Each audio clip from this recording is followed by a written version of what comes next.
What is your experience regarding board committee and how these committees help boards in discharging their strategic roles? You want me to repeat it, or? Yeah. Okay. We don't have that much experience in regarding board committees. You know, we were limited to having 5 board members before, and recently, a year before, we increased the board members, the number of board members to 7, so that we could have certain board committees, and we just started having 2 board committees. One is the risk management committee, and the other is ALCO committee. Just these committees are on preparation stage. You know, what kinds of course, we have the board manual. In the board manual, there is a clear TOR for these committees, how they shall work with the management, and how they really play the roles of really supporting, controlling on the areas of their responsibility as a board committee, and report back to the executive committee. These board committees are not going to make a decision.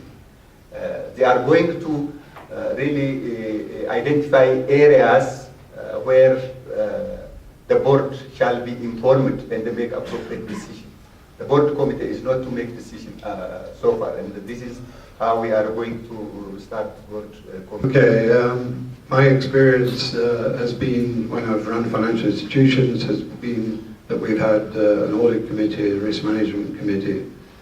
The audit committee worked on both the internal and external audit and took the internal audit reports and the review of the audited accounts from the external auditors, and then presented those to the full board, and that system works pretty well. Under the draft regulations, and the new regulations, there will be an audit and a risk management committee. I think that the risk management is extremely important. There are many more risks than many people think. They tend to look mainly at the financial risk, exchange rate risk, interest rate risk. But there are other things, like I think there are, out of the 8 MFIs here, I think 7 are involved in changing their software. And I think there is a terrific risk in terms of IT implementation.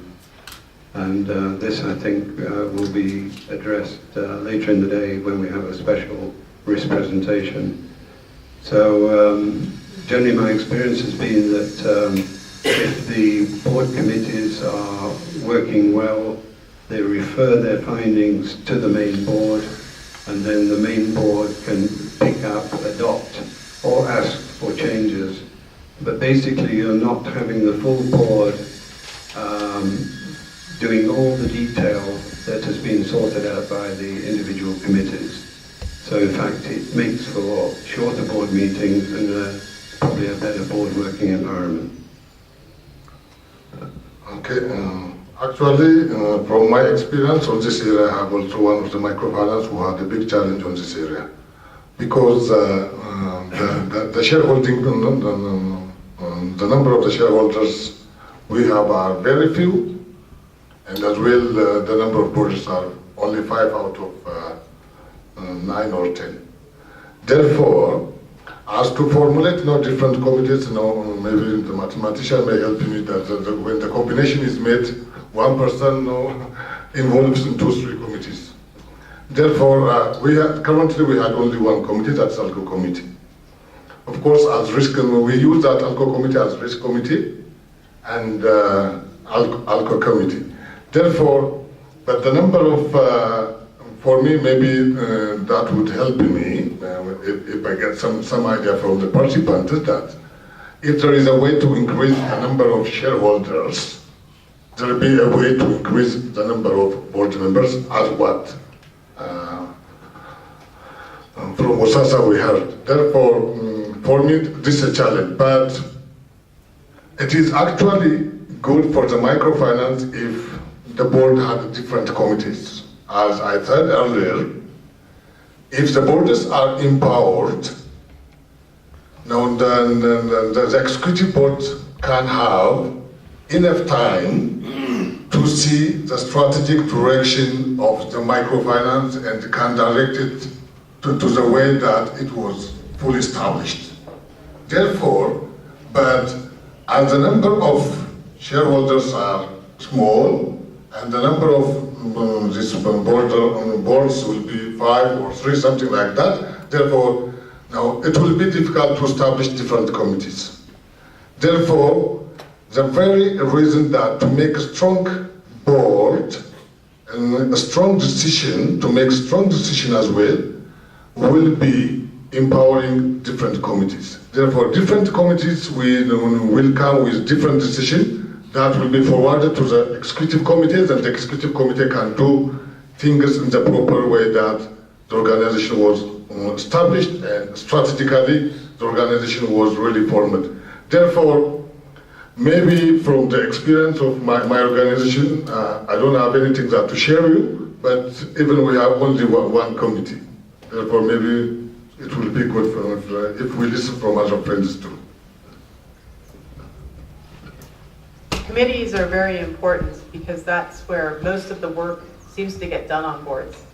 I also am on a small board. We have 9 board members, but only 7 of the board members are active. And again, we're a small organization, so we needed to do a lot of work. And what we ended up doing was bringing on what we call advisory board members. These are people who, they're not full board members, they don't have voting rights, but they do help us, they do care about our organization, and they do get involved with the committee work. And as Amsalu said, the committees don't make decisions, they provide advice and they alert us to any issues. So it's been a good way to get outside help from people who have expertise that might not exist on our board. And it's also been a good way to get more people interested in our board. Not everybody wants to be a board member and put in that kind of time, but they do want to help. So I like the advisory board member model quite a bit.